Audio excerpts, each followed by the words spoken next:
tentang pengenalan dan juga objektif kajian untuk tajuk tugasan kami, iaitu pemprosesan keripik. Bagi pengenalan, pada masa kini kebanyakan rakyat Malaysia gemar makan keripik, tidak kira usia tua maupun muda. Walaupun keripik atau keripik ini merupakan suatu produk yang makanan ringan yang popular di negara kita dan juga negara jiran yang lain. Keripik ini diperbuat daripada pelbagai jenis bahan dan dinamakan menurut jenis bahan yang digunakan bagi menghasilkan keripik tersebut. Antara keripik yang sering jual dan popular di pasaran seperti keripik pisang, keripik ubi keledek dan juga keripik bawang. Kebiasaannya untuk penghasilan keripik perlu menggunakan teknik hirisan yang betul. Walaupun bagi sesebuah syarikat pengeluaran produk keripik ini sangatlah memerlukan pelbagai hasil jenis saiz dan juga bentuk. Hal ini kerana lain orang lain cita rasanya. Ada suka keripik pisang yang jenis tebal dan ada juga jenis suka keripik jenis yang nipis. Dan ada juga setengah pelanggan yang memilih daripada segi bentuk keripik tersebut seperti beralun, bulat maupun jenis memanjang. Seterusnya, untuk objektif kajian tugasan kami ini adalah yang pertama, mengkaji cara-cara pemprosesan keripik ini dilakukan dan lokasi proses ini dijalankan. Yang kedua ialah mengenal pasti penjagaan keripik agar keripik tidak mudah lemau dan lebih tahan lama. Yang ketiga, mengenal pasti cara penyediaan keripik ini sama ada menggunakan secara manual ataupun secara mesin.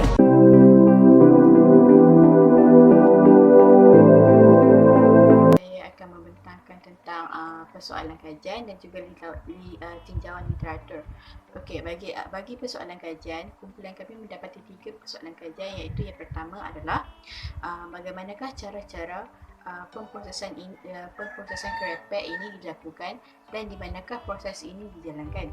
Yang kedua, apakah langkah-langkah yang digunakan bagi memastikan keripik-keripik yang dijual ini tidak mudah pecah dan juga tidak mudah lemau.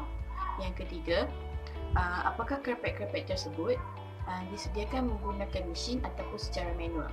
Okey, bagi tinjauan literatur pula, apa yang dapat saya temui berdasarkan kajian lepas adalah daripada laman web usahawan.com, iaitu mengenai permintaan bagi makanan ringan ataupun keripik-keripik ini lebih tinggi, agak tinggi, agak tinggi dan tidak pernah berkurangan. So di kedai-kedai luar bandar ataupun di kedai-kedai runcit, permintaan keripik ini agak tinggi dan ini boleh membantu faktor ekonomi mungkin bagi penduduk di luar bandar ataupun bagi ibu-ibu tunggal dan juga orang yang tidak bekerja. Okey, seterusnya, selain itu saya juga menemui beberapa kertas surat khabar dan juga testimoni daripada yang lalu mengatakan bahawa kejayaan usahawan keripik di Malaysia ini adalah berjaya, dan juga ini adalah sebenarnya selain daripada produk keripik, snack buah-buahan juga dijangka meningkat jualannya dalam masa akan datang lah. So yang ni angka bagi permintaan kudapan ini semakin hari semakin meningkat, dan juga ini boleh sedikit sebanyak membantu warga-warga ibu tunggal ataupun golongan-golongan orang luar bandar, sekaligus boleh membantu mereka dari segi ekonomi dan juga pendapatan mereka lah. So seterusnya,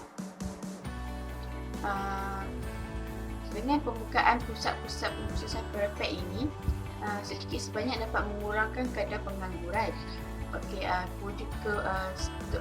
ini disebabkan oleh kerajaan yang memperkenalkan industri kecil dan sederhana bagi membantu golongan-golongan luar bandar ataupun golongan-golongan orang kampung bagi mencari pekerjaan, dan juga paling mendapat tempat di hati adalah bagi golongan ibu tunggal ataupun golongan-golongan yang tidak mempunyai suami. mereka lebih memilih untuk melakukan kerja-kerja seperti ini sendiri bagi menampung perbelanjaan hidup mereka lah. So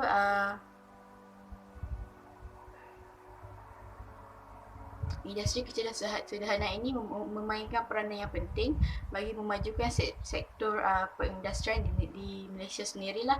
So ini setelah berlakunya perubahan struktur ekonomi selepas kemerdekaan pada tahun 1957.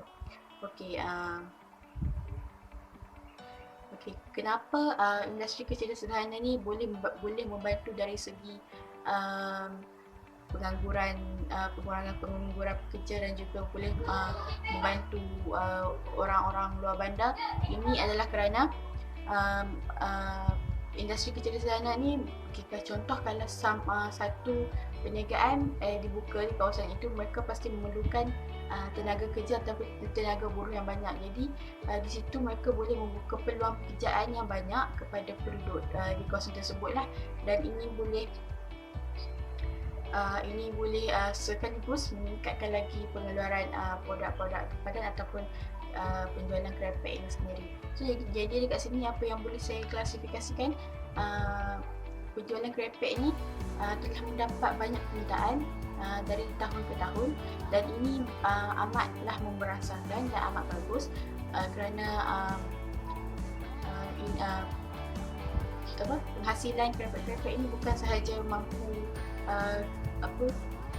menolong orang-orang tempatan kita, malah akan meningkatkan lagi kita punya ekonomi di luar negara dan juga di dalam negara.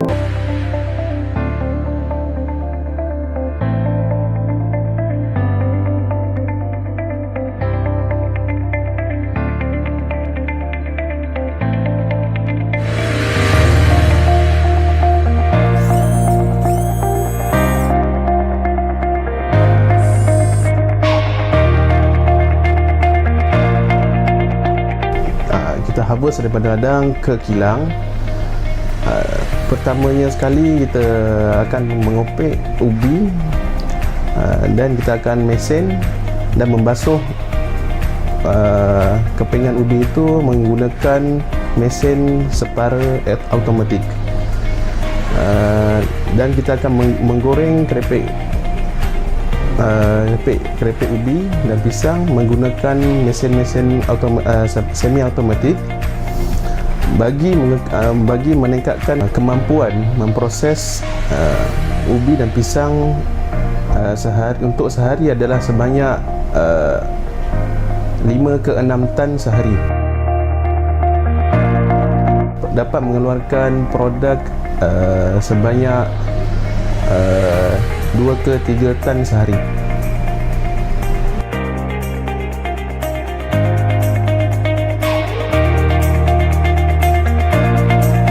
Ros Kerepek ditubuhkan pada tahun 1989. Pengasasnya adalah bapa saya, Ruslan bin Aziz, dan produk asalnya adalah produk kredit ungu. Saya ambil alih pengurusan Ros Kerepek ni pada tahun 2006 dan mempunyai seramai 40 orang pekerja. Kami juga mempunyai ladang seluas 100 hektar untuk penanaman ubi dan pisang. Kami juga menarik minat kepada pemborong-pemborong untuk dipasarkan dan di rebrand semula di atas jenama-jenama pemborong sendiri. Dan kami juga membuka peluang kepada peniaga-peniaga di luar sana untuk menjana pendapatan bersama kami.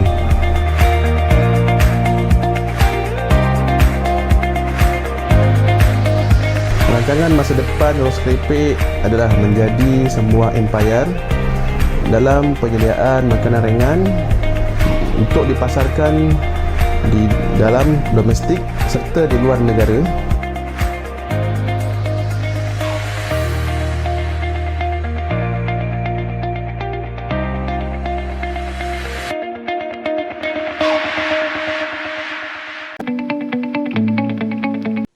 Assalamualaikum, hai, saya Nurul Amira binti Hamzah.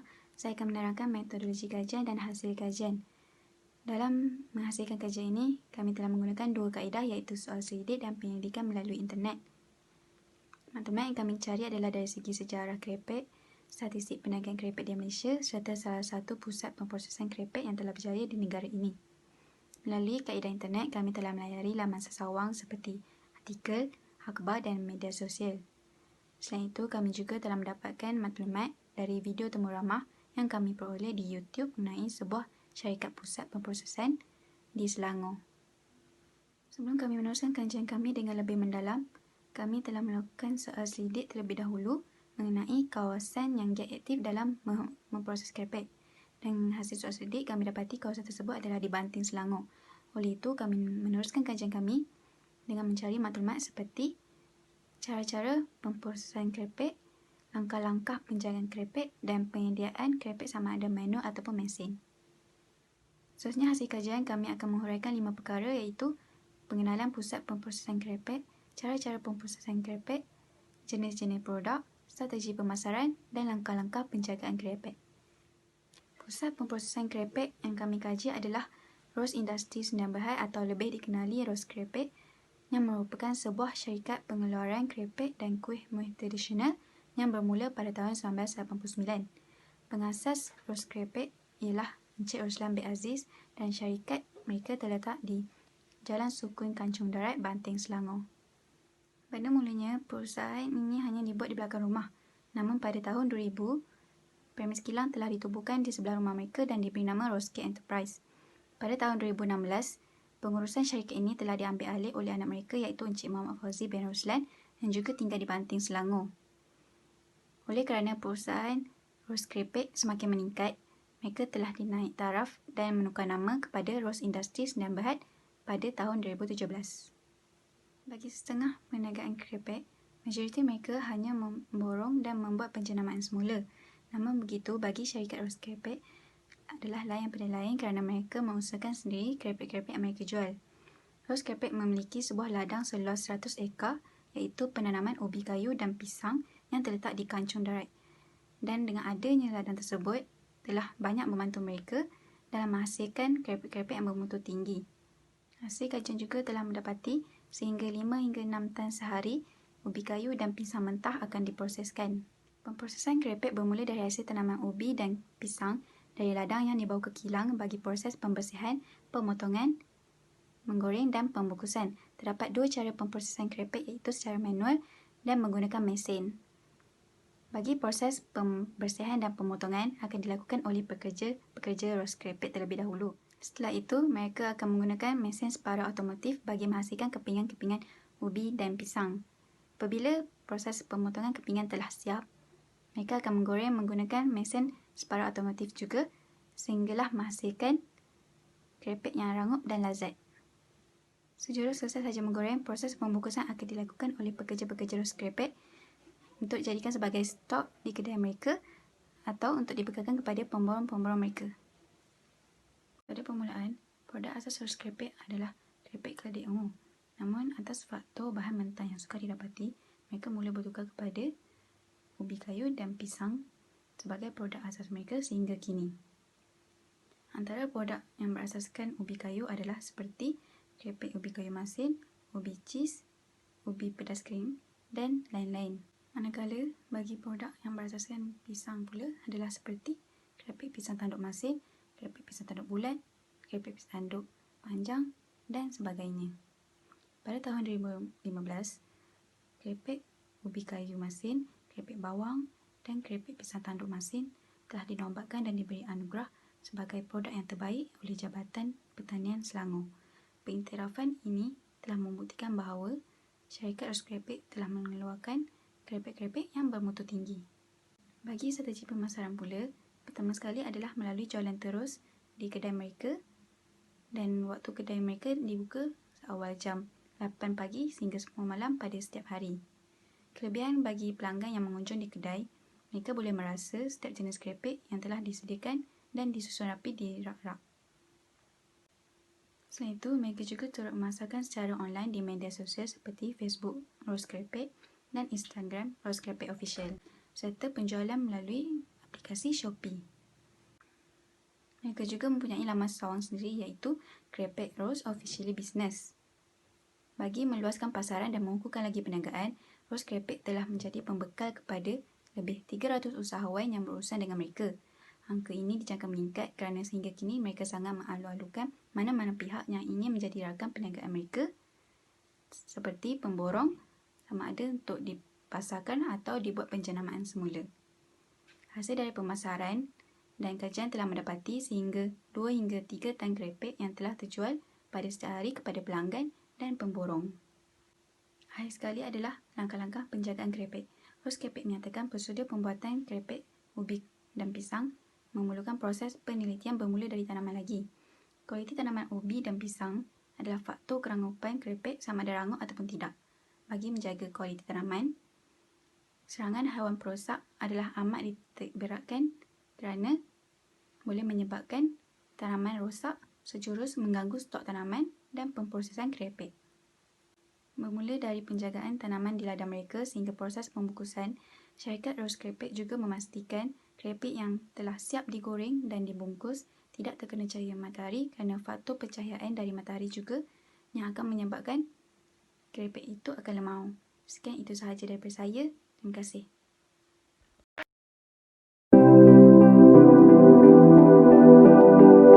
Seterusnya, saya akan berkongsi tentang keistimewaan pemprosesan krepek. Yang pertama, industri krepek didapati terus berkembang di negara kita sehingga ianya kini telah menjadi produk untuk pasaran domestik dan juga ekspor. Ianya boleh dieksporkan ke negara luar yang masih lagi tidak mempunyai pasaran krepek di sana. Pembuatan krepek dan kudapan tradisional kini pesat berkembang dengan pencapaian jualan yang tinggi. Ia terus meningkat saban tahun kerana permintaannya yang banyak. Yang kedua, dari segi pelancongan, ianya dapat menarik perhatian para pelancong asing datang ke negara kita kerana masih tiada kewujudan krepek di negara mereka.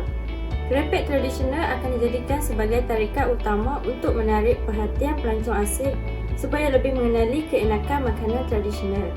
Justeru, ini adalah peluang untuk kerajaan terutamanya Kementerian Pelancongan dan Kementerian Pertanian Asas Tani menjadikan makanan tempatan sebagai salah satu tarikan pelancong.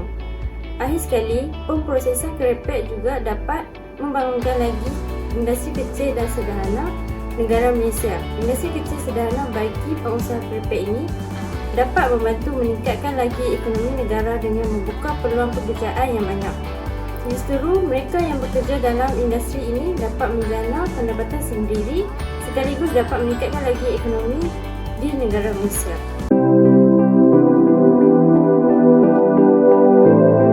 Balik keistimewaan yang terdapat dalam pemprosesan krepek, semestinya juga terdapat beberapa kelemahan dalam aktiviti pemprosesan krepek ini. Yang pertama adalah masalah untuk mendapatkan bahan mentah seperti bekalan pisang, ubi kayu dan sebagainya. Ada ketikanya pengusaha terpaksa membeli pisang daripada pembekal yang jauh daripada kilaunya apabila pekebun pisang yang berhampiran dengannya tidak dapat membekalkan kuantiti yang dipesan. Ini menyebabkan berlakunya perubahan dari segi harga belian pisang.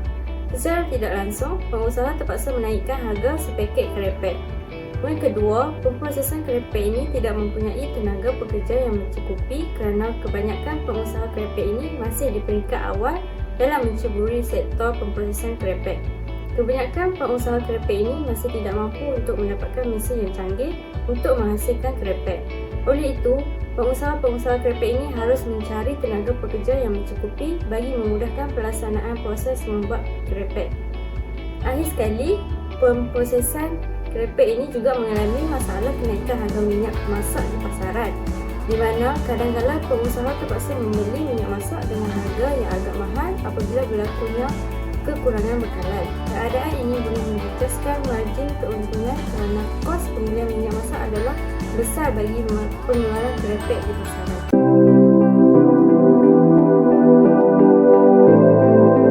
Kesimpulannya, krepek merupakan sejenis makanan ringan yang mudah dihasilkan dan mudah didapati di mana-mana sahaja. Pisang, ubi keledek dan lain-lain merupakan buah dan sayur tropika yang sering dimakan segar atau diproses untuk dijadikan pelbagai jenis kuih muih termasuklah dibuat sebagai krepek. Terdapat pelbagai jenis pisang yang sesuai dijadikan krepek, antara contohnya Krepek dahulunya sering dimakan pada hari-hari perayaan, contohnya Hari Raya Aidilfitri dan majlis rewang perkahwinan untuk dihidangkan kepada para tetamu.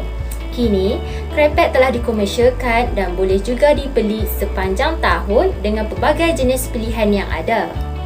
Ia ada dijual di premis jualan produk asas tani, pasar raya, pasar tani, pasar malam dan lain-lain tempat. Pilih pisang dan ubi yang sesuai matang dengan mengelakkan daripada yang masak terlalu ranum ataupun terlalu muda daripada pelbagai jenis.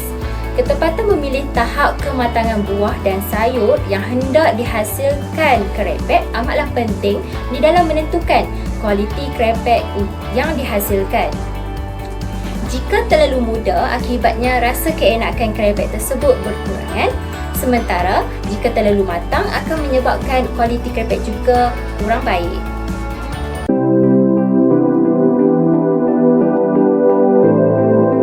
Bagi slot yang terakhir iaitu saranan dan cadangan. Sehubungan dengan itu, bagi memudahkan pemprosesan krepek, setiap bengkel haruslah mencipta mesin yang dipanggil mesin slicer ataupun dinamakan sebagai mesin penghiris krepek. Mesin yang bersaiz kecil ini mampu menghiris 0 sehingga 18 mm. Ketebalan hirisan juga boleh diubah-ubah mengikut kehendak pelanggan. Selain itu, peralatan membuat krepek yang terkini adalah mesin penggoreng automatik. Mesin penggoreng automatik ini kini semakin menarik minat pelanggan di kalangan usahawan. Kini krepek merupakan makanan ringan kegemaran rakyat Malaysia. Bukan sahaja rakyat Malaysia, bahkan para pelancong yang hadir juga turut menyukainya.